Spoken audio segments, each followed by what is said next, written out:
le podcast du Ridon.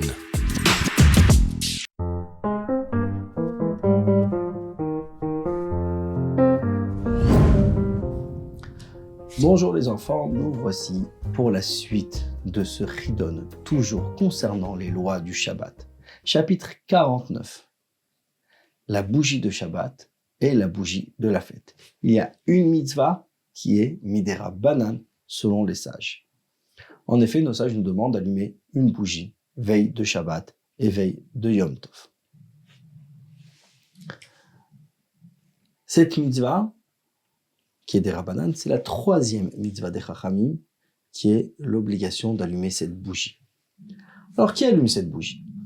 Cette mitzvah d'allumer la bougie avant le Shabbat ou avant la fête est une mitzvah globale, que ce soit pour l'homme ou pour la femme. Alors, c'est vrai que nous avons eu l'habitude que c'est la femme qui allume la bougie pour toute la maison, pour une raison très simple. La femme se trouve plus à la maison, c'est elle qui se charge des choses de la maison. C'est pourquoi on a pris l'habitude que c'est la femme également qui allume la bougie du Shabbat. Néanmoins, du fait que l'homme a aussi son obligation d'allumer, il doit aider, c'est lui qui va préparer la bougie avant de l'allumer. Dans certaines communautés, il est coutume que la femme allume tout de suite après son mariage.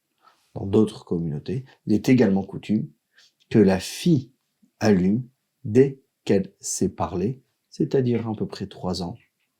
Une petite fille commence à allumer ses bougies du Shabbat. À quel moment exactement on allume?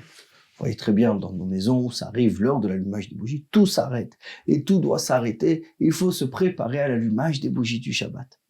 Oui, puisque c'est avant le coucher du soleil, avant l'heure d'entrée du Shabbat. Puisqu'on ne sait pas exactement qu'est-ce que le coucher du soleil, on vient de dire le chapitre précédent qu'il faut ajouter quelques minutes, etc. Comment le faire? C'est la raison pour laquelle on a pris sur nous d'allumer à peu près 18 minutes avant l'heure du coucher du soleil. On peut le faire plus tôt, mais pas trop tôt. Il faut allumer pour l'honneur du Shabbat. On ne peut donc pas allumer vendredi après-midi. C'est ce qu'on appelle le plag amincha.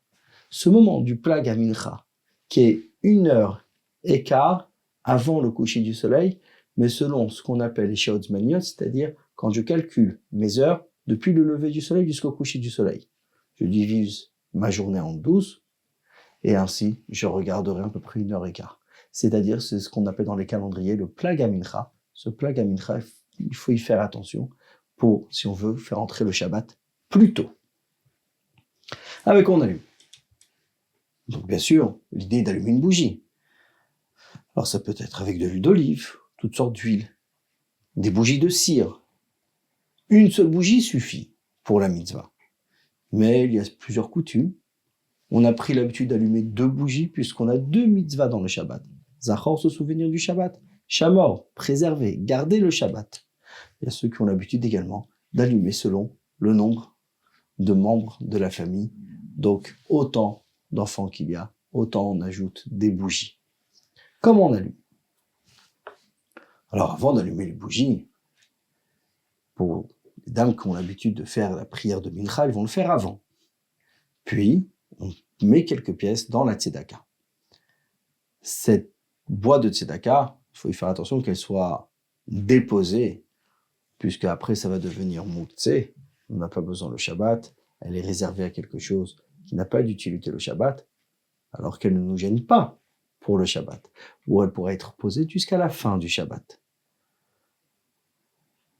Il y a certaines coutumes, certaines personnes également qui ont l'habitude d'allumer et d'éteindre la bougie juste avant l'allumage, puisqu'une mèche déjà allumée brûle plus facilement, ce qui facilitera à la femme après d'allumer la bougie de Shabbat.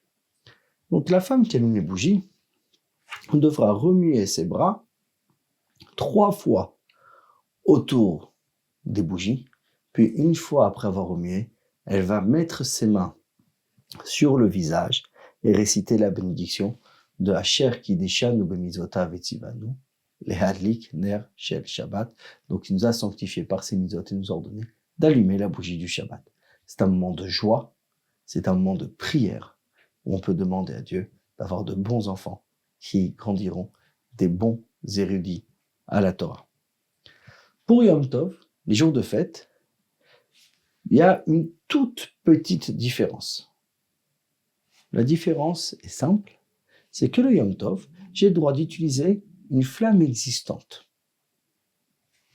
Donc si je n'ai pas eu le temps d'allumer avant le coucher du soleil, je peux l'allumer après. Il suffit juste que j'ai déjà une bougie allumée et j'utiliserai cette flamme existante qui est déjà allumée depuis avant la fête, pas pour la mitzvah. C'est une flamme que je mets en réserve. Après, même après la tombée de la nuit, je pourrai allumer cette flamme, à partir de cette flamme, les bougies de la fête. Le deuxième soir de fête, il faut faire attention d'allumer pour le deuxième soir. Quand il est encore le coucher du soleil du premier jour de fête, le premier jour de fête n'est pas encore sorti. Donc il faut attendre la tombée de la nuit, et après la tombée de la nuit uniquement, j'allumerai mes bougies du second jour de fête, puisque je ne peux rien préparer du premier au second jour.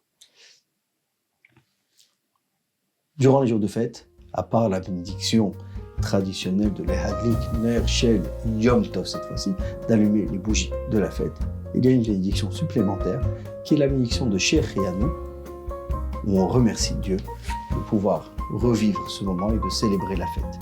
Sauf les derniers jours de la fête de Pessah, où Shevi et Achon Shel Pessah, le 7e jour et le dernier jour de Pessah, donc les 2 derniers jours de la fête de Pessah, on ne récitera pas le Shechianu, puisque c'est une suite de la fête précédente. Et voici pour notre chapitre. À la prochaine les enfants.